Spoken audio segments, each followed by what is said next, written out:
y a un an d'ici, on a pris la décision de se lancer dans une aventure commune qui est la rédaction d'un livre. Le thème, c'est la décision, et un des tracas ou des plaisirs a été de choisir un titre. Je crois que tu as contribué au choix ultime du titre. Qu'est-ce qu'il évoque pour toi? Pour revenir sur ce titre, c'est peut-être bien de donner une image. Bon, si en tant qu'entrepreneur, j'ai envie de construire, par exemple, prenons un carrosse, je vais devoir calculer exactement comment il faut faire ça, à quoi sert le carrosse, quel type de structure. Donc il s'agit de choses précises, rationnelles, dans le projet de construction d'un carrosse. Mais une fois que le carrosse est fini, s'il n'y a pas de chevaux, ben, on ne sait pas l'utiliser. Et des chevaux, ça c'est la passion quelque part. Je crois que quand on parle de décision, eh bien c'est pas quelque chose qui va suivre une règle bien établie dans un livre comme ça. Non. Viendra s'ajouter à ça l'expérience, la sensibilité, tout un chacun, la passion, l'énergie, tout ce qu'on y met, qui fera que finalement ça va marcher.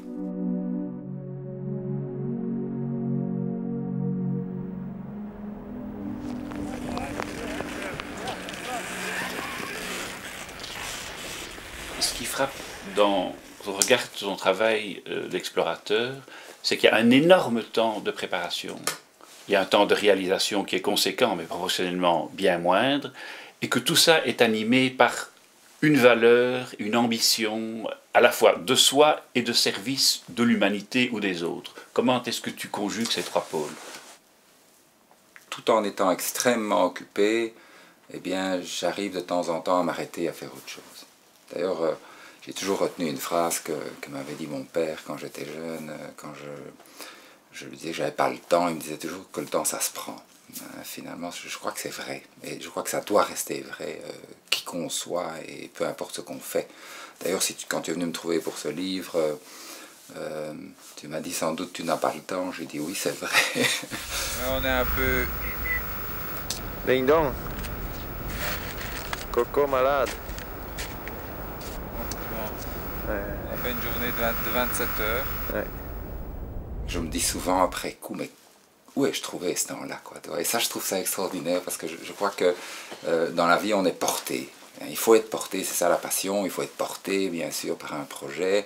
Et puis sentir l'importance, peut-être s'arrêter à un moment, de faire autre chose. Et puis les choses se mettent et on réussit à les faire parce qu'on est plusieurs aussi. C'est ça qui est extraordinaire, hein. Même si on décide sans doute souvent seul, il faut être capable d'animer une équipe, il faut être capable de se laisser aussi interroger par les autres. Et alors souvent après, en tout cas c'est un sentiment que j'ai, souvent après je me demande comment j'ai fait. Et ça je trouve ça extraordinaire parce que ça montre que le mystère il reste intact quoi qu'on fasse.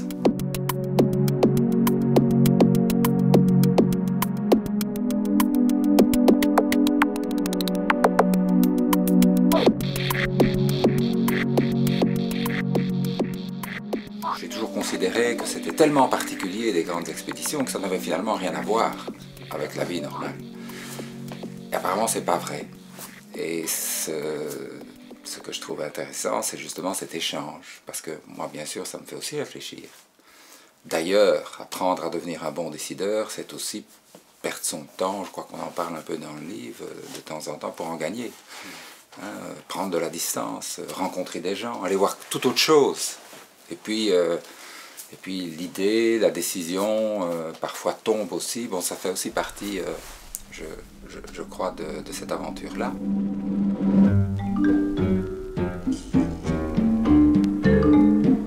En expédition, bien sûr, c'est parfois difficile de savoir exactement ce qu'il faut faire. Par exemple, quand il faut abandonner un projet. C'est vrai que lors de ma dernière grande expédition dans l'Arctique, l'ambition du projet était énorme, évidemment, et a fait que se retrouvant devant des conditions de glace qui n'étaient pas celles attendues, le projet a un risque qui a augmenté de plus en plus, parce que quand on se retrouve au milieu de l'océan Arctique, on vient pas vous rechercher un quart d'heure après ou même un jour après en hélicoptère s'il y a un problème. Il faut se débrouiller.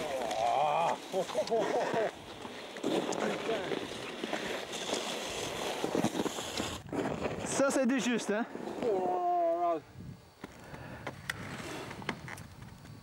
À un moment donné, je l'ai senti, hein. Oh putain. Quand j'ai dû décider véritablement de faire demi-tour, alors qu'on avait de la nourriture, qu'on était en pleine forme, que ça commençait à avancer, eh bien ça c'est quelque chose qui est très difficile, parce que c'est vrai qu'il ne faut pas oublier qu'on est quand même des sportifs, c'est du sport de très haut niveau, donc il y a un engagement extrême, et il y a cette volonté, il y a un peu de compétition quand même hein, dans notre métier, si je puis dire, d'aventurier, comme d'ailleurs dans le reste. Mais là, ça a été très difficile pour moi, pour parler de cet exemple-là, de renoncer, parce que mon ambition de sportif était complètement balayée, si je puis dire. C'est même humiliant pour un sportif de haut niveau. Et heureusement, quand on est en situation difficile, on arrive à ne penser justement qu'à l'essentiel, qui était que si on veut sauver notre peau, il faut qu'on fasse demi-tour. Donc je ne suis pas suicidaire, c'est là que je crois qu'entre raison et passion, il y a quand même une limite, et on a fait demi-tour. Mais c'est en rentrant et en recevant un message d'un de mes amis qui m'a dit sans doute, que sans doute de toutes mes expéditions, celle-ci était le plus convaincant de mes exploits.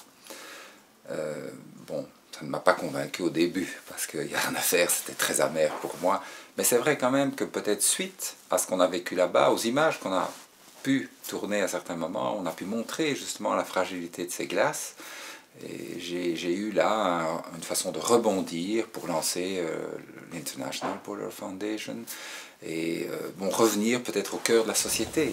Allô, salut Michel. Dis écoute, voilà, tu m'écoutes un petit moment. D'abord, on va passer la 5e nuit bloquée au même endroit.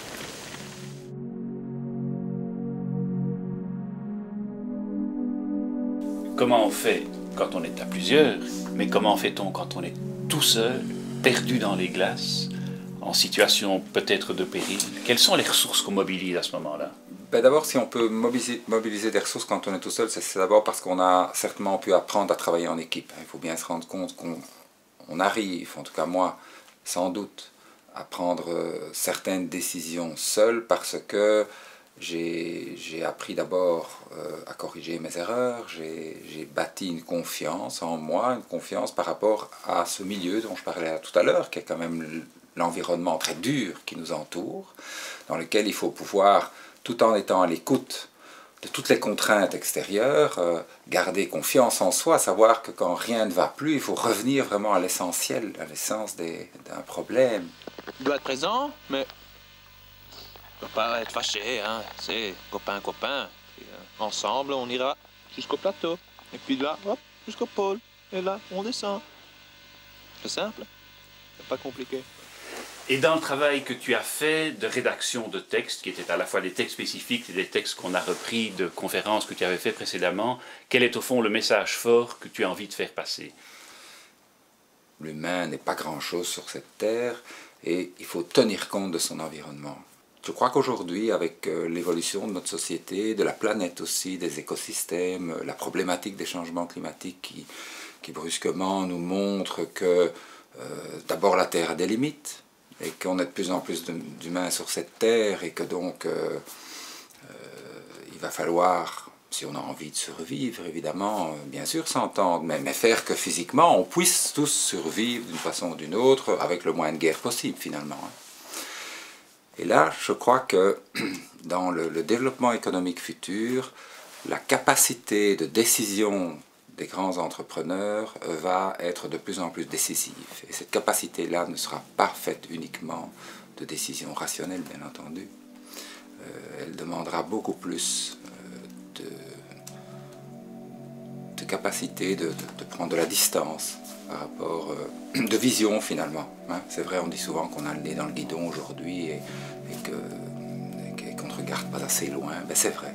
Et ça veut dire que forcément, il va falloir évoluer.